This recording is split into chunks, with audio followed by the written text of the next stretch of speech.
Welcome to the Beyond Body podcast with your hosts, Mia and Holly. Join us for a sometimes fortnightly podcast where we explore all things mental health, being a messy human, and how to get the most out of this one precious life.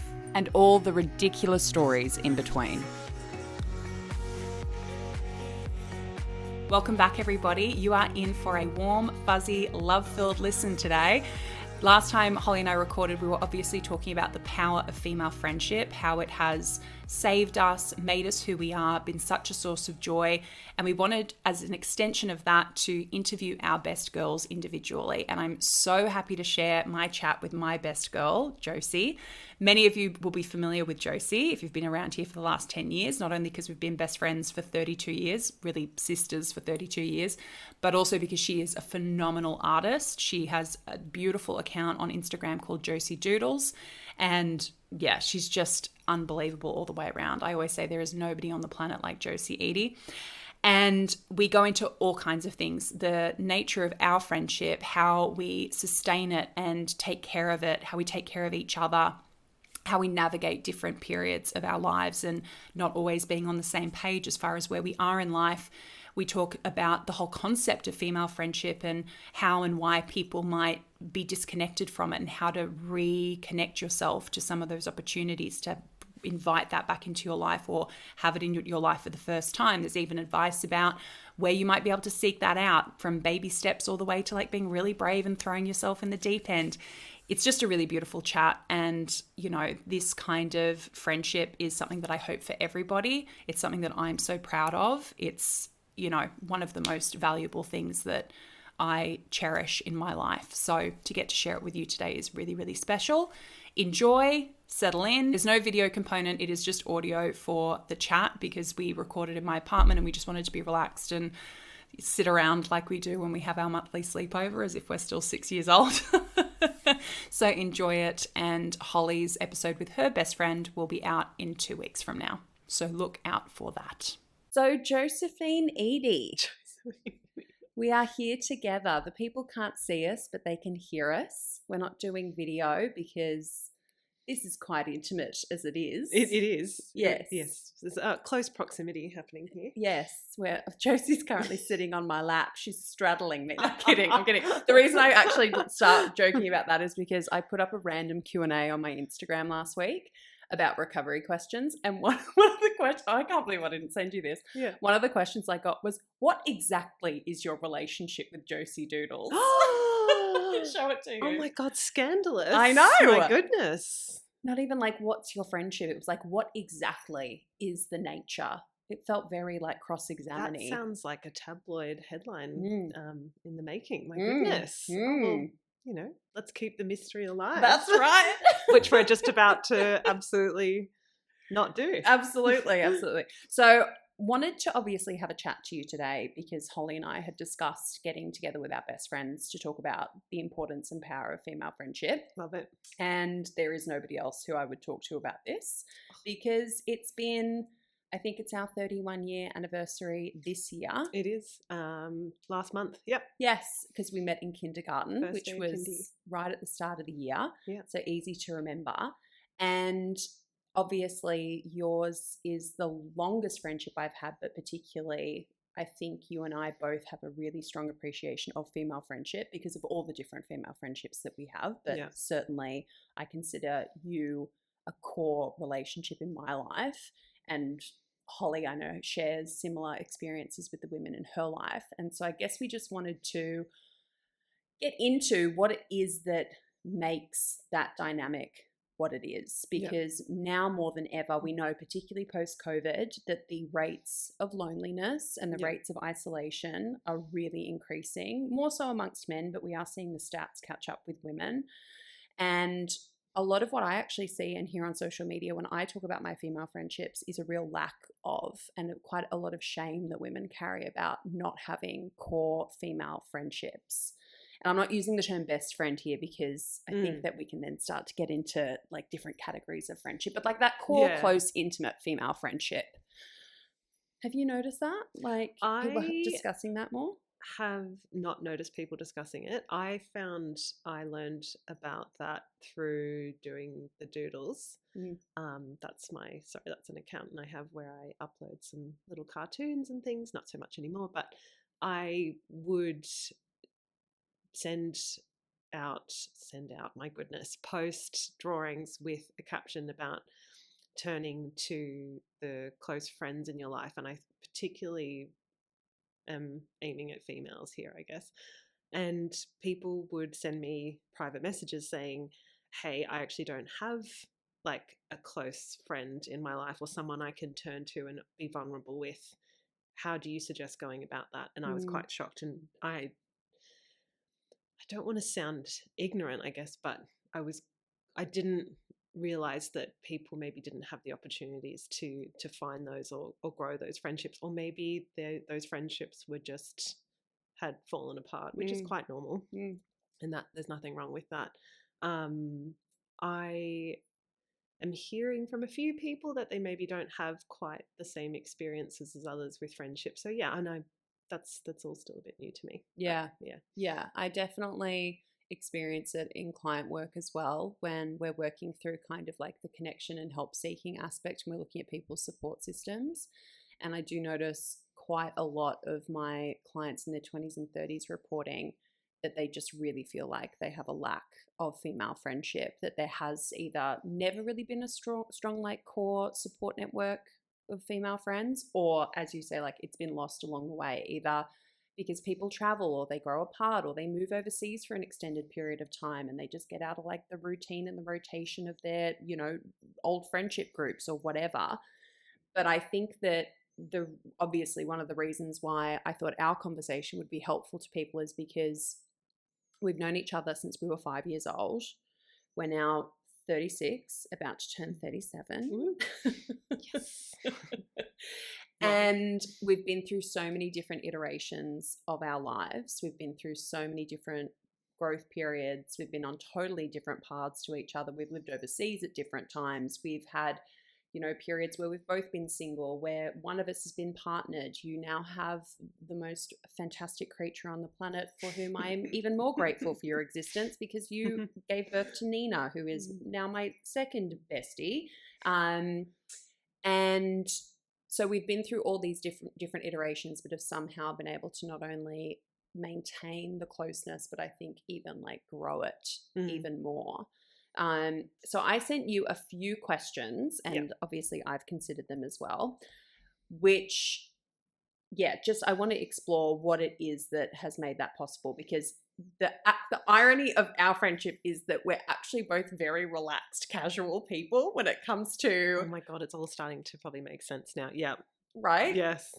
As much, do you see what I'm saying? Like the closeness we have, and yet how absolutely, I don't want to use the word lazy, because we do maintain communication and we do talk often, but we have the same attitude and style of like leaving each other be, staying in tune with that, having communication when we need it. Do you know what I mean? And this is probably a big contributing factor to like the longevity of this friendship, I would say. Yeah. That's probably why. Like if we've been out of touch, I wouldn't say out of touch. It's like we've probably even gone a whole year without talking at some points. Yeah.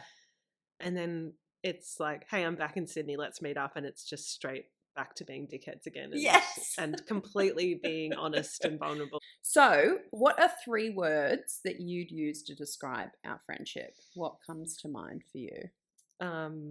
That's really hard to pick 3. So I think I went with words that made me think of why it's lasted 31 years. This is going to sound maybe towards your point of us being a little bit lazy, but it's effortless.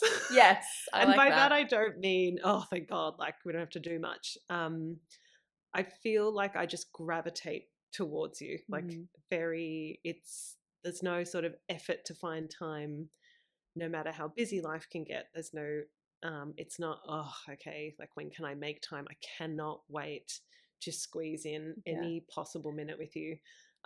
So that's what I more mean by effortless. I just feel like our friendship we just gravitate back towards each other as soon as we have the opportunity to do so.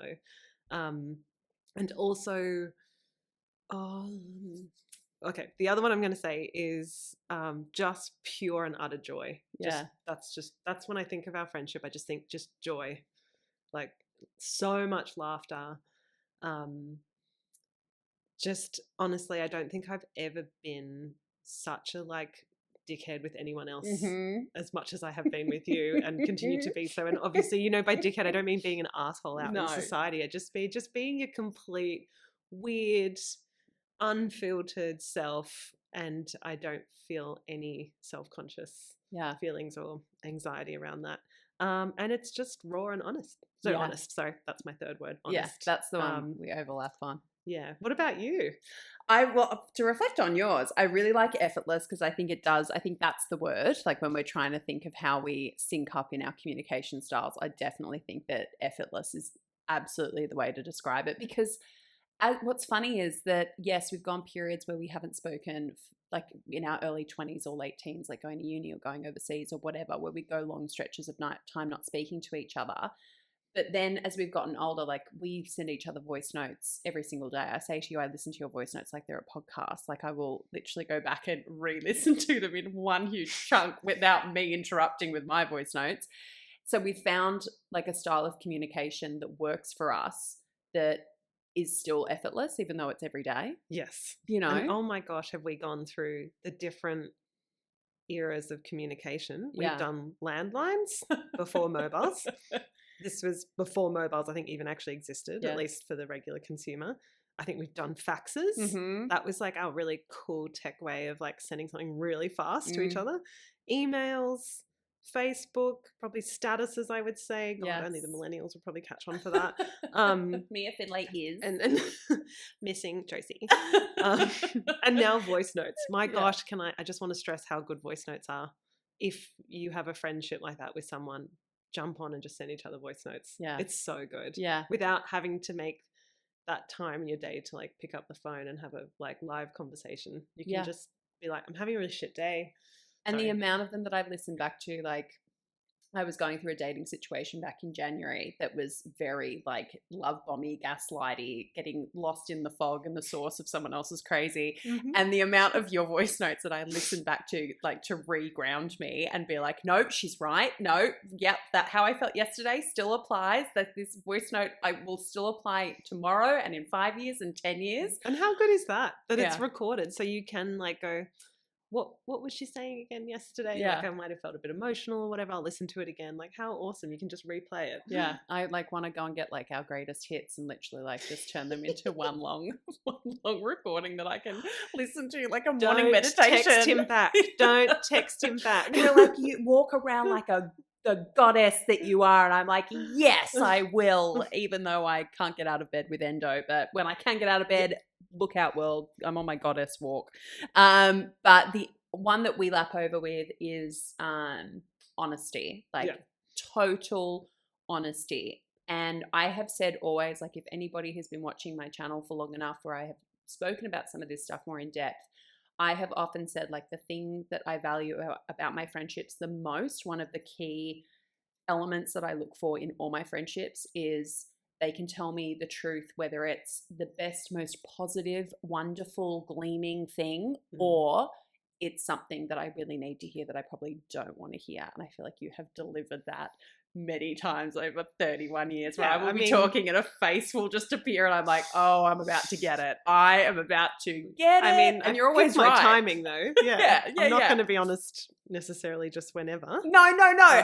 Check it's a good time. And never like not that kind of just like asshole brutal honesty where people are like, I'm just being honest. It's always very like practically delivered, but it's never letting me off the hook with my probably like my worst instincts where I'm like, I just want to talk about that other person's behavior. And you're like, hang on a minute, but who sent which text message first? I'm like, shusho. We're not talking about my behavior. We're having a bitch about them.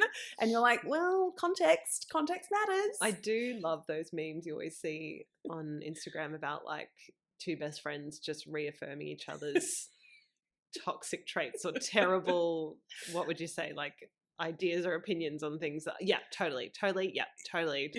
And I even think sometimes, because I do love that and I definitely relate to it, But then at some point when it feels ready, you might pull up your friend and be like, well, Yeah. And yeah. it's always been in my Because- best interest. Like, it's never been, No, I'm just yeah. calling out your behavior, because, and it may not even just be my behavior. I might be looking at something through rose tinted glasses, and you're like, I want you to like have that moment or that joy or whatever, but like, I just want you to be mindful of this as well. And I'm like, okay. And then the other shoe drops, and I'm like, oh, that's what she was talking about. You got to let them get there on their own a little bit, but just plant the seed a little bit just in case. Exactly. Yeah. Like, that's the thing, is like, it's never ultimatums or, like I said, like that brutal asshole honesty. It's always just like, if you need the space to talk about this, like, I'm the friend you can talk to about it. Do you know what I mean? Like, exactly. If you get to the point where something makes you uncomfortable, or you come to a realization that's painful, like, I'm here and ready to discuss it. Yeah. Which I need that balance I as think, well. like, that's where, I mean, I don't know if everyone relates to this, but I just gravitate so much more to a friendship where people are being honest. Yes. And by that, I even mean a bit vulnerable, Mhm. like, just be honest about how you're feeling or what you're going through. And obviously, I'm not saying you have to share everything with me, but it just makes for such a nicer, enriching time together, and then the friendship gets deeper, like, Yes. and that you just become more connected, and it's amazing. And Yeah. that's what's I just love so much about my female friendships. So much. Yeah, the honesty thing in that vulnerability part, because that was, I kind of was picking between like familial and vulnerable, because you and I have both more recently been working on like in real time vulnerability, because that's probably another thing that's kept us bonded for a long time, is that we're so similar in some ways, so different in others, but we're both very, very independent. Yes. Very much like, I've got this, I'll fix it, and then I'll tell you about it. I'll let you know once I've fixed this really impossible thing to fix. Yeah. And I'll let you know how it went after. Yeah. Which is so dumb. Well, I mean, like, to some extent, yes, I get it. Like, if that's what helps us to get through initially in the period, but we're getting so good now at jumping on the voice notes, and saying, this is a bit. Sorry, can I swear? Of course. Yeah, this is a bit shit. And then you realize, then when you get the voice note back from your friend, being like, oh my god, yes, that just sounds crap. Yes. You're like, oh gosh, it just feels so good to even just have like that familiar voice in your ear. Yeah. And so we're getting really good now. I know, in real time processing. A little bit more dependent, a teeny tiny bit. Who would have I'm thought? proud of us. But that honesty has been, like us both kind of not just sharing sort of honest feedback and that kind of thing, but I think honesty more recently, as you're putting it, like with the vulnerability piece, has been huge, because especially over the last few years, when things are bigger than you and you can't go away and fix it by yourself, but you're not practiced it in real time, saying to someone like, I'm having a really tough week, I'm struggling with grief, I'm feeling really lonely, I would usually let that ferment and just like fall apart for weeks and weeks and weeks and weeks and weeks, and then we'd see each other and I'd be like, everything's fine now, but let me tell you about the last 6 weeks when I've been like just spiraling. Which, just being able to reach out and have a quick exchange, and you sending me some voice notes before I go to sleep, just ups the chances of the next morning me waking up and sending you voice notes being like, I slept well, it's all okay now. Never mind. But that's so true, because then when you would save it and then tell me a month later when we would actually see each other face to face, and I'd be like, what about this, this, and this? And you're like, oh my God, yes. And then you're like, oh, should have communicated in real time. Or a little bit sooner. You said this to me 6 weeks ago when you had no idea this was going on. Rude. But yeah, familial is probably my second one, because it feels far more like family these days than friendship, and has forever. Like, if I look back on our relationship, like Mum even says it, she's like, Josie's your sister. You know, you've always operated like that. Because we have all the balance of the, all the great and fun and joyful and silly and, classic female friendship parts of the relationship. But I think we also have, the very real aspects of like a lasting sort of familial relationship. You know what I mean? Like, where you're with someone through all the up and all the down. It's not just the good. It's not just the moments to celebrate. Like, you're really weathering the storm with somebody. And especially, I think, since you had Nina as well, where it's just like, I think of that person as my niece. You know what I mean? Absolutely. Like, and she thinks of you as her auntie. yeah, So, and so it's like, I think those bonds, especially as you get older and you're faced with some seriously adult shit, 30 plus, it's like I think a lot of people could have traversed a lot of life with a really close friend and hit their 30s and go, oh, there's some really big, heavy stuff here. Yeah. I don't know if we're going to survive it. Mm-hmm. And I feel like we just naturally got through it and then went, oh, wow, like both had some huge adult moments and we're still together. And some of that, obviously, as we said before, went through some of those big things even on our own for whatever reason, but always just come back to each other. My third one was hilarious, I think, like which is similar to your one, Joy, because I'm not just like, it is currently, we're still just as daggy. We can make the dumbest jokes that I would just, if I said it to anyone else, it would make no sense. Do you know what I mean? Like people would be like, what are you talking about? But I think back across our childhood and like the games that we used to make up on the playground and at the pool, and like we couldn't bring anyone else in, not because we weren't excluding anyone. They just didn't make any fucking sense. No, like we're weird, and we still are. And to be honest, I mean, like I don't know if anyone knows this. I guess not. You know, here's a little bit more inside our relationship.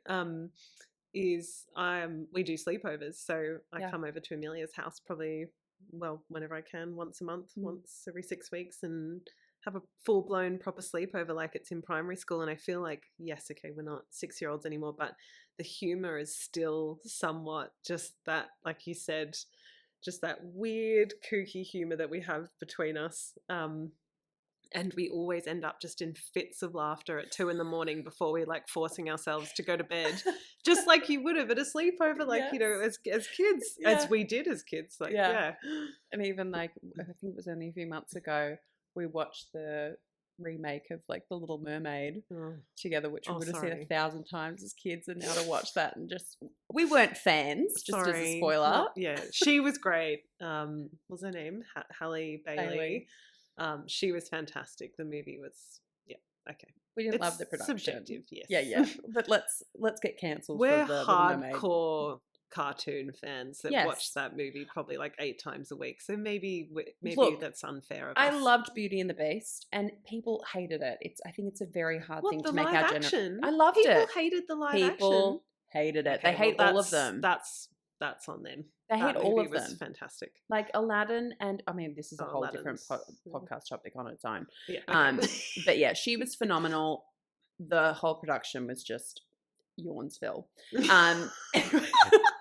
And then Mia's whole career ended. I'm not sure if it was Yawnsville because you've had a lot of comments to make. I mean, my goodness, it took us like 4 hours to get through the movie because Mia would just be pausing it to be like, what the so reflecting on some of that, and clearly we've got some crossover of, you know, how we think about our friendship. Yes. What do you think, mate, has made it, and I hate to use the word successful because that's so subjective, but long lasting and sustainable? How do you think we've been able to stay in each other's lives for 31 years? I think, like, I definitely would say, I think 31 sounds I know people can be like, wow, that's a really long time. Like, how have you done that? I don't think that that's an achievement, obviously, as you sort of were just saying then. It's not like it's that makes it successful because it was so long. We've just also, I think, grown at the same sort of rate, if that makes sense. Like, I don't know if anyone else feels like, you know, there's been some wonderful friendships I've had, but they just kind of outgrew or they burned out, and that's fine. You drift apart, or something disappointing happens and you're like, cool, not for me, and that's fine. Draw a line in the sand with some people, but I just feel like everything we've gone through has been really different to each other, but we come back and have kind of, I don't want to say grown as if that makes you mature or successful either, but we've just kind of grown at the same time. So no one's drifted off in a different direction or has fallen behind or gone ahead. Yes. That sounds no, really I know bad, what you mean. But you know what I mean? Developing like, differently. You know, there's those friends where you're like, oh, you're still there and you're still doing that. And whatever, you do you, but I'm over here now because this is just who I am now. Yeah. And that's not to say that you're better or anything, but yeah, I don't know, that sounds, I know, a bit more technical about our friendship than, but I think, you know, those things we're talking about, like the 3 things that describe our friendship, like there's all that definitely is why it just keeps on organically blossoming. God, forgive my cheesy word, but it's just, I'm a sentimental it does, sook. it just feels like it's still just growing and growing, and obviously because we have so much history, so it just, there's more and more and stuff for us to reflect on. Yeah. For me, it just feels like a really safe space, and that's also where I just keep coming so easily. Like I say, like I gravitate to you just so, and this friendship, so it just feels like you are my family and I need to be around you. Yeah. I mean, I don't have a very big family and I'm an only child, so I made my own Yeah. as well. I guess also it does help that we have the same, like, similar values. Do you think? Yes, absolutely. I don't know if I could get so close with someone that thinks like, that wouldn't have maybe those same values and sort of political. Yeah. What's the word? Outlook? Yeah, Or, I think outlook's or like, you know, diplomatic. I get that. It's a diplomatic way to put it. That is very, very important. Yes. That would be important for me for any close, like whether that's a relation, like a romantic relationship or a friendship, then yeah. Well, I think that's so much because one of the defining things that I look for in friendships is, you know, of course, how somebody treats you in a friendship, but also how you see people treat others. Yeah. I've never really understood the position of like, but they haven't done that to me, or like they don't speak like that to me, or they don't do that to me. Do you know what I mean? Where you see a pattern of behavior in someone else, it's just like tick, tick, tick, tick. It's going to be your turn eventually. But that's not that it should be reason enough to call into question like how somebody treats someone else, like how somebody treats wait staff or whatever is obviously a very clear indicator of values. Can I just say, every single time you see those red flags popping up when you watch a friend being friends with someone, and you're like, oh, I've noticed this, and they're like, oh, they're really nice. No, they're really nice. And I'm like, well, this happened and that happened. Eventually, that red flag gets thrown into the ring in that friendship as well, which is really sucks to watch. Yeah. It's not like you're going to say, I told you so, but you're like, and there it is. Yeah. Yeah. Exactly. And that treatment of other people and that like reflection of their values, I've always felt like you've always been like a inherently just like kind and empathetic person and a fair person as well. Like you're not just I've always said this to you, like I'm very shoot from the hip, you're very observant. Like you'll take your time and you'll really like make an assessment, whereas I'm like, you need something, I'm all in. You're like, just can you pull the reins back? Have you not learnt your lesson yet of like just sit back and observe this situation for a second? But at the core, you are incredibly kind and incredibly empathetic to people, but you also have such a strong sense of boundaries and a real sense of, I've said this to you for so long, which I don't think you understand how rare it is. Ever since we were tiny, you have like had such a core, strong sense of self without any hint of like arrogance or hubris or pride or anything.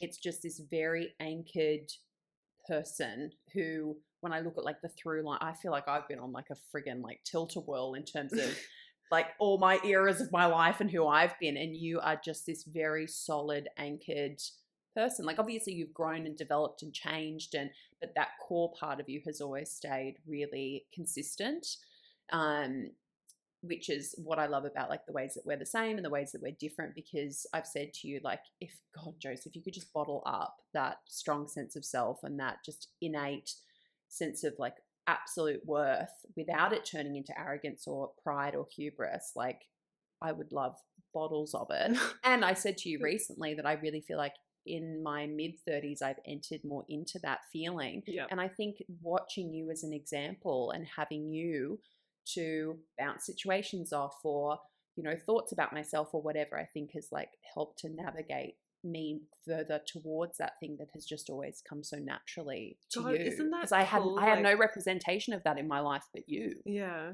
Oh, I love, and the thing is I've done that with just some really incredible attributes of yours as well, and I've taken that and I've used it in my life for myself, for other friendships or whatever at work, or just interactions with people. And it's so nice I think that's also where it's like, if you see an asset in your friend and you celebrate it and you feel inspired by it rather than feel envious of it. And that's something I've always found with you throughout the whole 31 years. Anything I come to you with that's a joy or good news in my life, you celebrate it immediately. It doesn't matter where you're at. And that really makes this such a really wonderful safe space as well. Like it's just so, I mean, I know it's a human thing to maybe sometimes feel a bit jealous and a bit envious of people's situations, or competitive. but like competitive, yeah. But I just feel like I can come to you and say anything, and it's like, right, that is fucking amazing. Well done, you deserve this. And that's what I really love. I feel like every time there's been a cause to celebrate, we celebrate each other for their achievements and what they've done. And like you said, like we look at each other's which are they like attributes, we see each other's attributes, and then we, rather than try and trumpet, and I'm not saying that this is what girls do, I know we got sold that message of like competitive, toxic, bitchy, no, but it is quite hard, I think, in any friendship sometimes with people to find that someone's just like amazing, this is so good, I feel inspired by your attributes, I want to take some of that on, and rather than sort of feel competitive with it, I guess is the word I'm looking for. But I think that's part of, like, when I think about what's made our relationship long lasting is that I think we're both naturally not terribly competitive, and I don't even want to say as women, I want to say as just people. I have never been outwardly competitive. I've always been inwardly competitive in terms of what I'm doing now that I should, know, that is better or different than what I was doing 6 months ago or a year ago or whatever. It's never been my instinct to be very comparative or competitive. When I was in my eating disorder, completely different kettle of fish. But in terms of my true nature, it's just never been my instinct, and I've never seen you be very like comparative or competitive outside of normal doses of it at certain periods of your life. But it's not neither of our defaults, because I've always felt the same way, whether or not it's like something that's happening personally or professionally or whatever. I want to tell you about it because I know that what comes back to me is like the same as how my mum would celebrate it and just be like, that is amazing. I am so proud of you. And like you, especially after the last few years with loss that I've been through, like I don't have a lot of family and I don't have a ton of people to be like, oh my God, that's great, I'm so proud of you.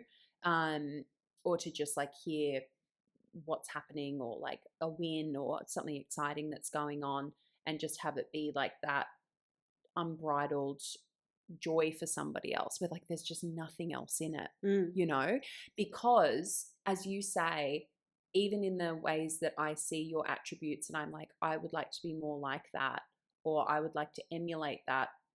I think you and I have a shared thinking where it's like, and this is going to go into all the feminism, patriarchy stuff. Love it. Of like, do it.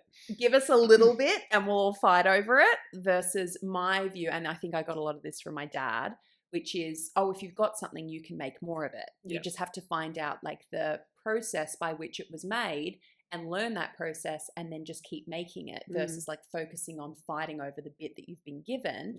Find the formula and make more of it. And that's my attitude in business and in advocacy and in life and friendships and all that sort of stuff. So I think that you've both got to have that element. Otherwise, you might end up in a competition that you don't know you're in, or playing a game you don't know you're playing, And I've certainly had scenarios like that where I've been like, oh, I didn't realize that's what we were doing, because it's not my default. But I do, as I said, I do also have a profound level of empathy for how and why people, again, this is not necessarily just gendered, can fall into that thinking, because we are so programmed to believe like, here's your little bit, now go and fight over it. Oh God, yeah. And I think I definitely would have like trying to say partake in a bit of that kind of behavior. And I have memories of doing that a little bit in primary school, maybe just even in a group setting, maybe even a little bit in high school. Again, it's coming down to that whole, I'm not like the other girls, and all that kind of bullshit that we, thought we needed to do. I'm more like a boy than a girl because ew. Girls are the worst. Yeah, they're the worst. I am one, but we're terrible. Oh, it's also, as you said, like we've grown, even though we've been through such vastly different experiences, we've grown at similar rates in terms of, like I said to you, Nina was born and then Dad passed away. And I said to you, even though we just had two wildly different life experiences, they're the kind of life experiences where there's like a you before and a you after. Like there's a you before you had Nina, and there's a you after. There's a me before Dad died, and there's a me after. And so I think that we've, even though, like I said, we haven't been on an exact parallel, our ability to support each other has been like, I don't actually need to go through exactly what you've been through to A, be interested, to B, care, and to C, support you through it however like you need me to. And you never come to me with like, here's the answers and here's the solutions. It's always just like, what do you need? And I'm here for whatever is happening right now, and like however I can support you, but not needing, because I did find that interesting how people reacted. And we've spoken about this, about different big life events, how people reacted where it was like this assumption that but I haven't been through that, so I didn't understand. And it's like, that's not how empathy works. I'm quite surprised how a lot of people, and it's completely innocent, they don't know what to do when someone's going through something, especially grief. That's a big one, but through any kind of loss or disappointment or heartbreak, and people like, but what, I just haven't written to them yet because I just haven't sorted out what to say. I'm like, fuck what you say, just say, like, just be there. Make sure your name pops up on that person's phone, whether it's a phone call or a message or whatever. It is so much better to almost even say something that might even be a bit off or wrong, and whatever, they'll help guide you into, oh look, not that, but this, but I appreciate you reaching out. Really appreciate you reaching out, or let's chat or whatever. Because one of the most beautiful things that you did for me was when Dad was sick and I went to America for those couple of months before he died, was you, like, I just really stopped communicating because caring for him was just like round the clock, and I was also working, and then the last thing I wanted to do was talk about it at the end of the day. But you called like multiple times a week, or would text and just be like, I'm going to call in say like 5 minutes, and if you don't want to pick up and you don't want to talk, you don't have to, but I just, like, it's an option, and I never picked up. No, not once. Not in, what was it, 3 months or something? It's so not once. But every single one of those phone calls, like when you use the word safe, like that's how I feel in our friendship as well, because there's no prerequisite. There's no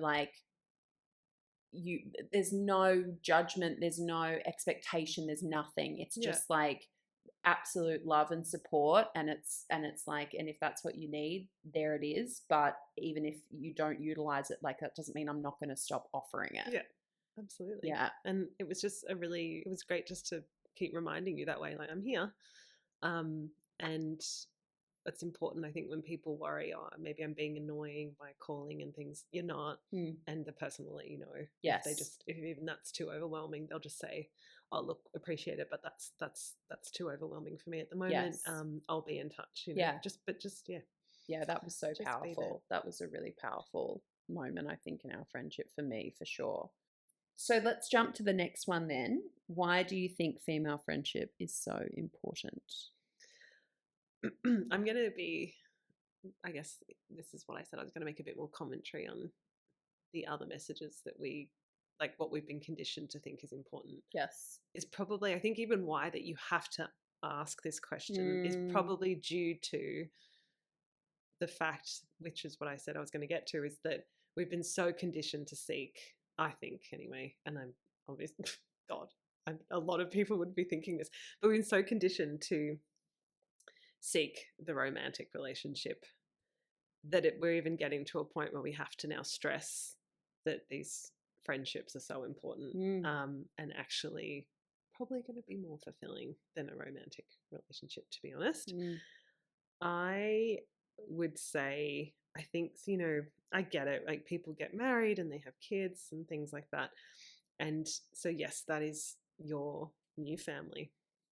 But I would say still nurture those female friendships as much as, and even in some situations, even more than, and you can disagree, but more than the romantic relationships. And I think even whether that's that you're married, have kids, whatever the situation is, because I also, okay, for all the other reasons is what we stated about what we love about our friendship, where it's such a safe space to go to. It's nurturing. I can be so vulnerable. I know I won't be judged. I can go into every little detail about a situation, all my feelings, and you're like just there, full eye contact, listening to it all and helping me to debrief or analyze or whatever it is I need. That I really like is definitely for me, as someone who's in a romantic relationship with my baby daddy. I don't have all those things with him. He is a wonderful person, a wonderful partner, but it would also destroy our relationship if I then seeked everything I had in my friendships from him. Yes. And I do, I sometimes find, speaking to other women in particular who are in heterosexual relationships, oh, he doesn't do this and he's not that. And I'm like, to be honest, like a lot of it, I'm like, it's quite fine. Yeah. Like they're really lovely things to have in your friendships. And I think you can put a lot of strain on even a really good partner and the relationship you have with them, because you're like, right, cool, I'll just get it all from you now. Yeah. And that's just not going to happen. And it's not good for you. It's not good for them. It's not good for the relationship. So I also think if people maybe for people who maybe aren't nurturing their friendships as much as maybe they should or would like to, definitely nurture them more, because it not only is so freaking fun and wonderful, and it's nice to have something separate from, especially when you live with like your partner or whatever, to just have that separate close relationship with someone outside of your home. But also it probably will even help your relationship a little bit. Yeah. I've definitely caught myself thinking things about my partner like, oh, he's just not this enough. But I hate the whole love language thing a little bit, but it just isn't him. Like, his way of communication is often through doing things, not so much sitting there and like debriefing and analyzing everything. And I once was like, oh, it's really annoying. Or like he's also great with like he will come back to you with feedback, but he's like, I just need to like digest this emotionally and like analytically for a minute, and you're like, he'll come back to me the next day. I'll have an answer for you tomorrow. What he thinks of this situation. But he's so like just doesn't even communicate that, so he'll just go quiet, and you're like, are you even listening? And he's like, whoa, I'm actually just processing all this to give you like the right and honest answer. I'm like, yeah, okay, fair enough. But I also think that, I don't know, for me, and I've spoken to a few other females who feel the same, for me, the relationship, like having the romantic relationship, is a bonus to the friendships first. Yes. So I've got my life, got the things I want to pursue, put myself first generally all the time. And I mean that in a healthy way, without hurting anyone. Again, that needs clarification. I'm sorry, yes, but it does when it's a woman saying it. Yeah, I guess so. That's true. And then the female friendships are definitely for me more like my part of my foundation of what keeps me tracking my mental health and attending to it when it needs attending to. The fun, the encouragement, just like, there's just nothing like it.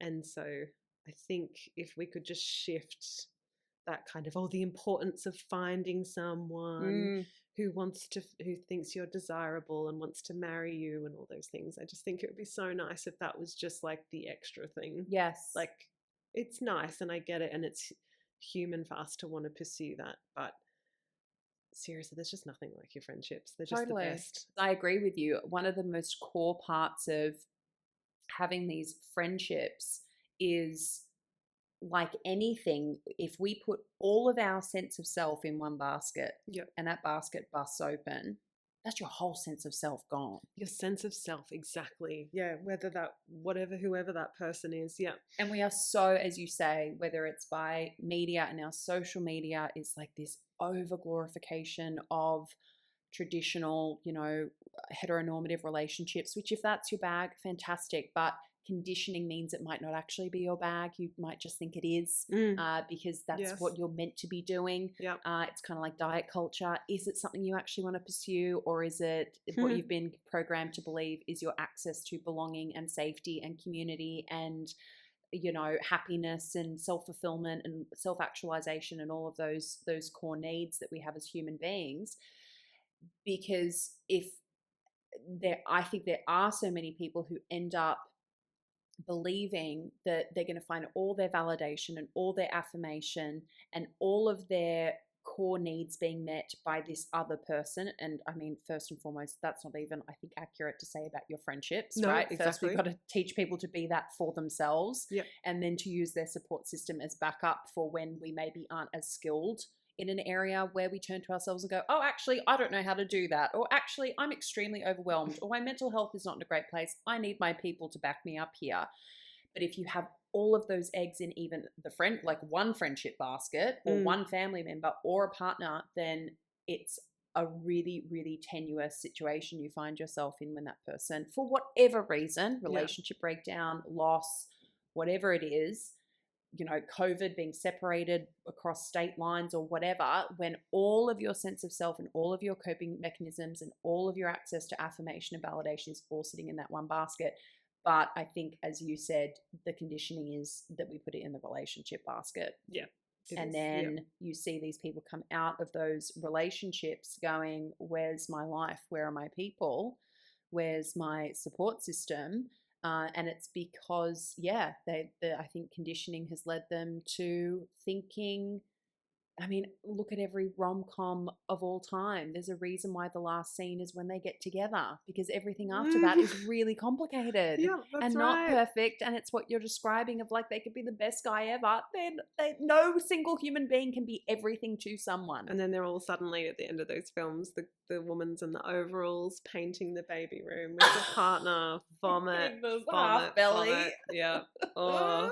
We're just going through two incredibly stressful life experiences, but we're loving it. So many, I feel like, female authors that have said that as well. They talk about why is it that it always ends there. Yeah. They're like, because it's going to get real tricky and a little bit shit. It's going to get really human, and it's not going to be the shiny package of like the kind of like pipeline of, let's get people into these relationships and then go, good luck.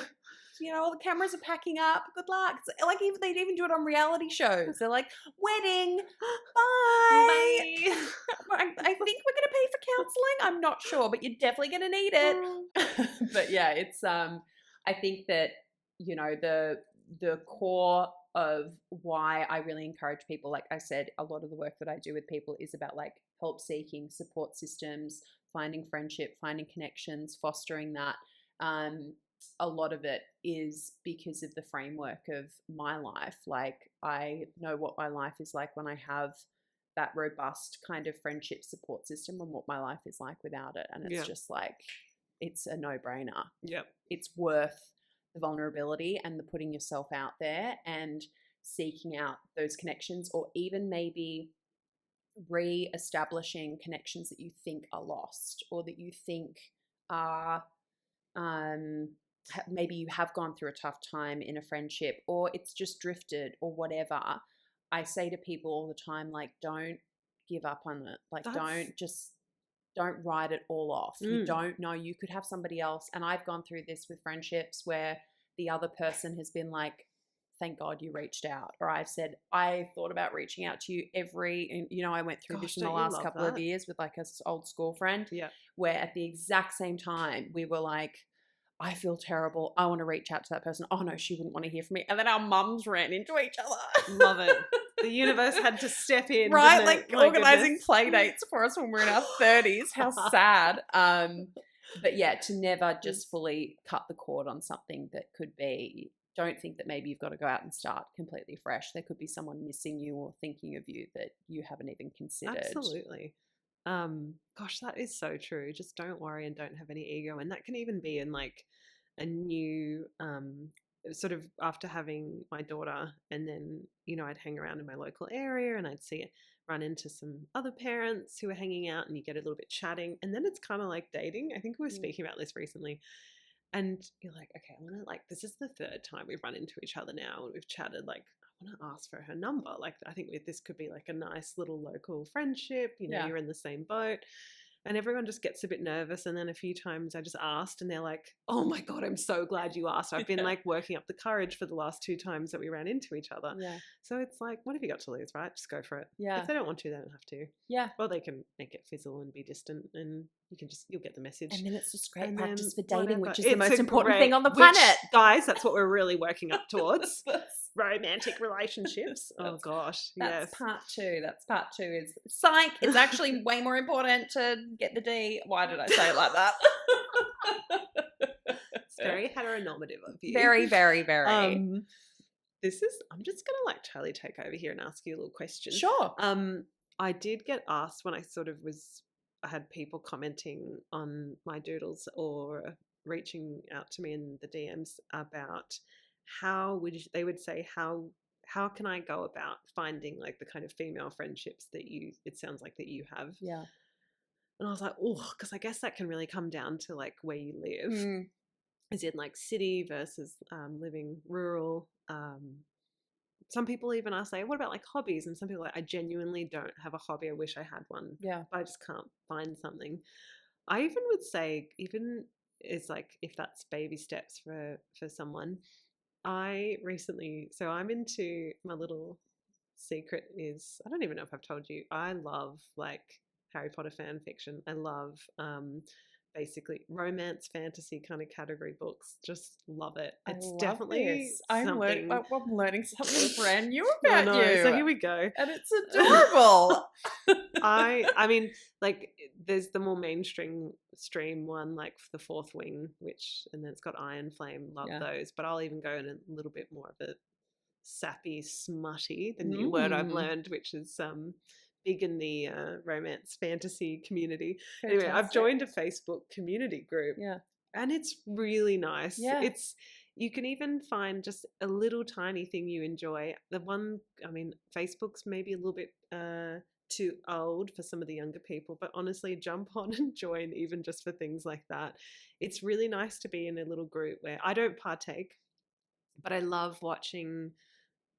It's mainly, I'd say 90% women, 10% men, but it's just really sweet where people will be like, here's some books I've heard about, or what I really enjoyed. It was really smutty. It was really this, or it was, I don't want this. I have a certain trauma. Can you tell me what books to avoid? Yes. And people are so fun, supportive. There's like memes that are especially just made on this little community. And I just love even watching the support on something like even a little platform like that. Yeah. So I think even if it's just dipping your toes in little things like that, and it just brings a smile on my face just sometimes looking through the feed and just seeing how people interact with each other while also getting my new smutty book recommendations. Fantastic. God, yeah. I'm ticking all the boxes with that one. Yeah. But I think you're right. I think it's about, especially those niche things that you really love are obviously going to be such a reflection of like your personality and your humor and your values and all that kind of stuff.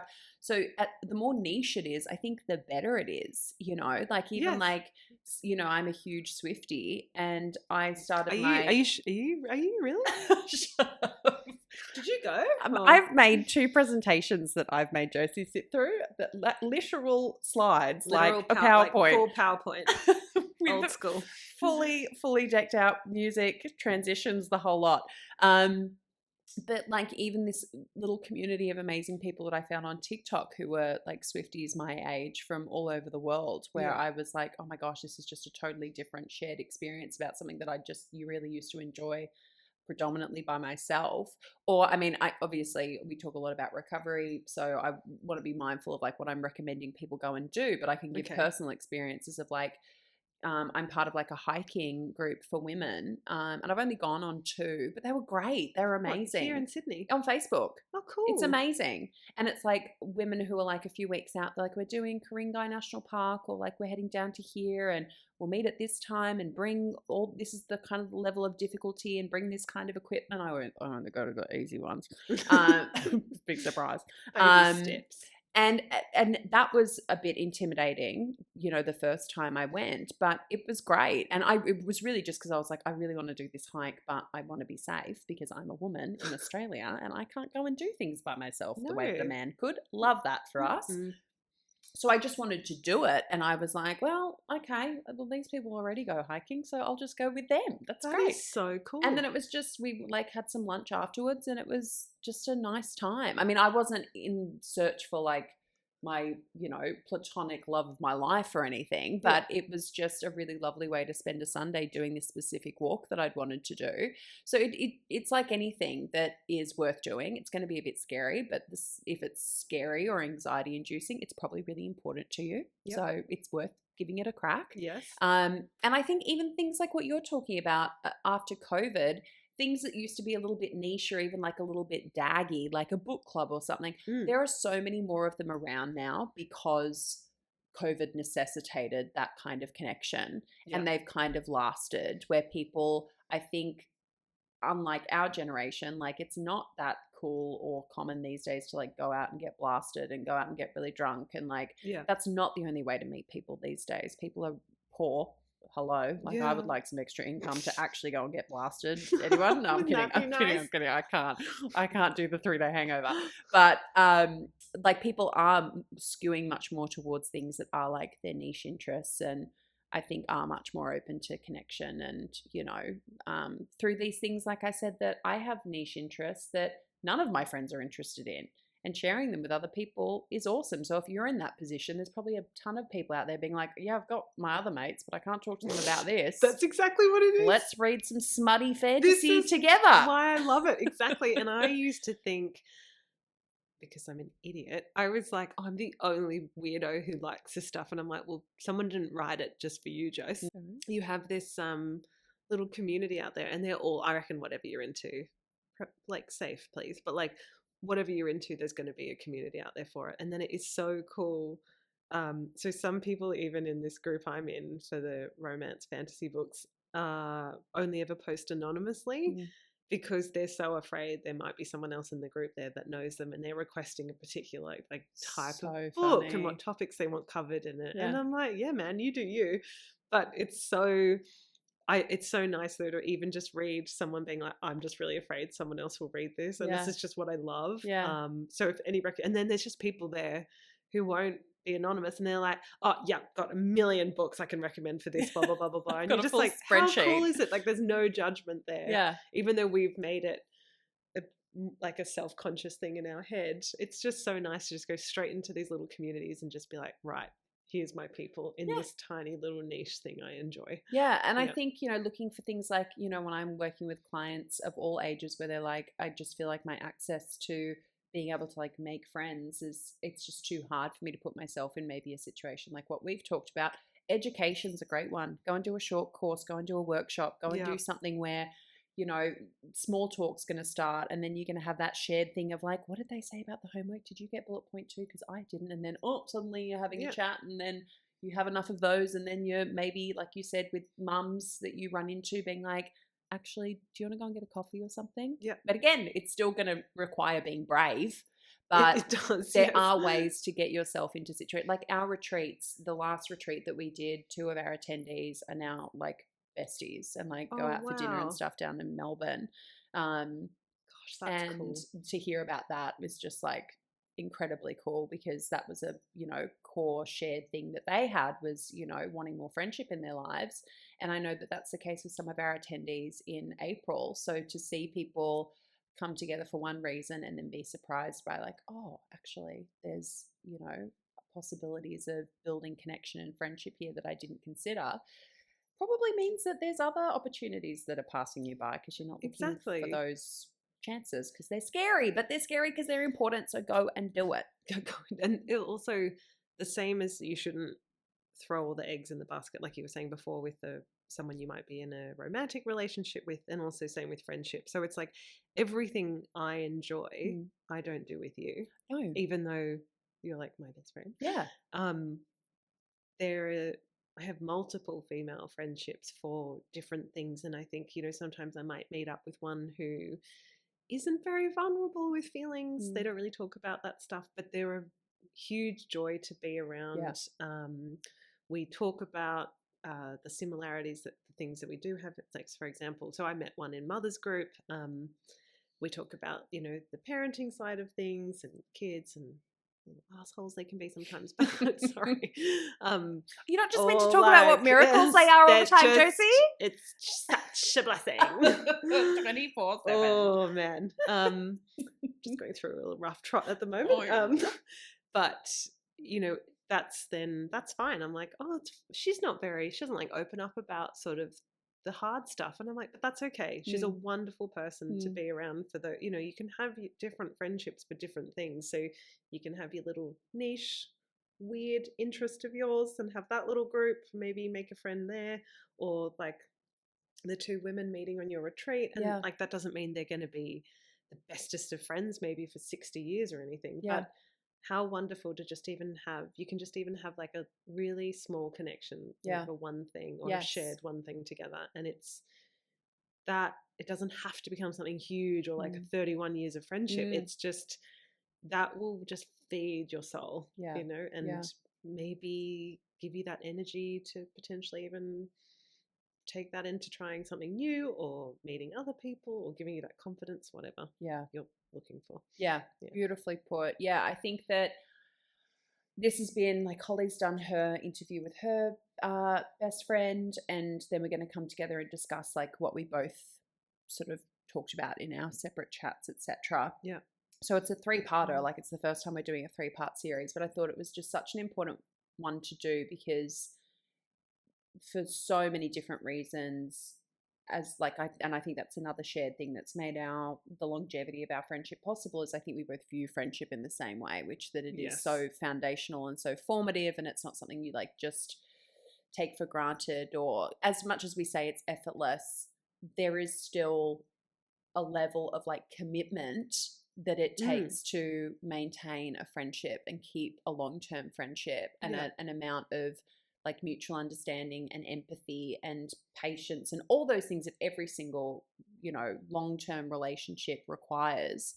But I think that hopefully if people are listening to this and thinking that friendship just isn't or won't be an aspect of their life for whatever reason, it might be because of the impact of their eating disorder and how isolating and horrendous that can be towards relationships and friendships, or it might be because you are somebody who kind of did drink the Kool-Aid as far as, you know, really prioritizing that romantic relationship above all others, which again, no judgment, all empathy. It's totally understandable how people end up in those patterns and cycles. Or you're somebody who is telling themselves that, you know, past friendships have kind of just sailed by and they can't be rectified or whatever.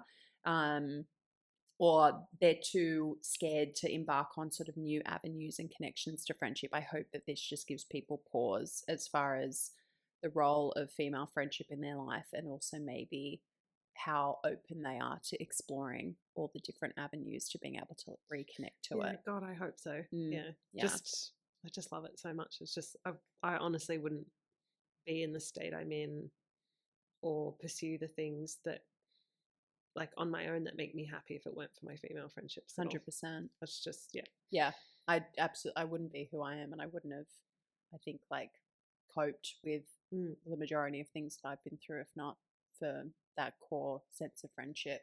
So thank you so much for coming and talking to us today. Thanks for having me.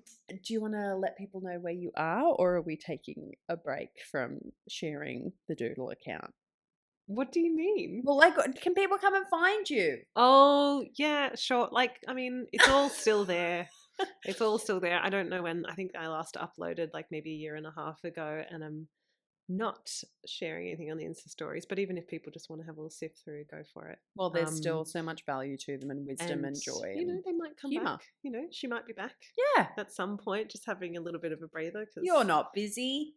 No, not busy at all. It's just no. laziness. That's why you're not Yeah. doing it. I know, just sitting around doing nothing and Raising a human just can't be bothered. Working your butt off. Oh gosh, one day maybe. Yes. But yes, okay, you can come fine. I thought you meant like where I live, and I was like, no, thank you. 123 Internet Street. I'm a little bit worried because of that question about the defining our relationship between you and me.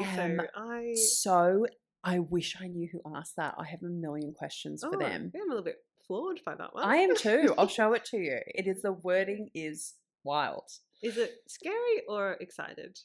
No, it's very like, I feel like I'm being cross-examined. Oh. What exactly is the nature of your relationship with @Josie.Doodles? Oh wow, okay. So this is I feel like it's someone proper. I feel like it's really personal.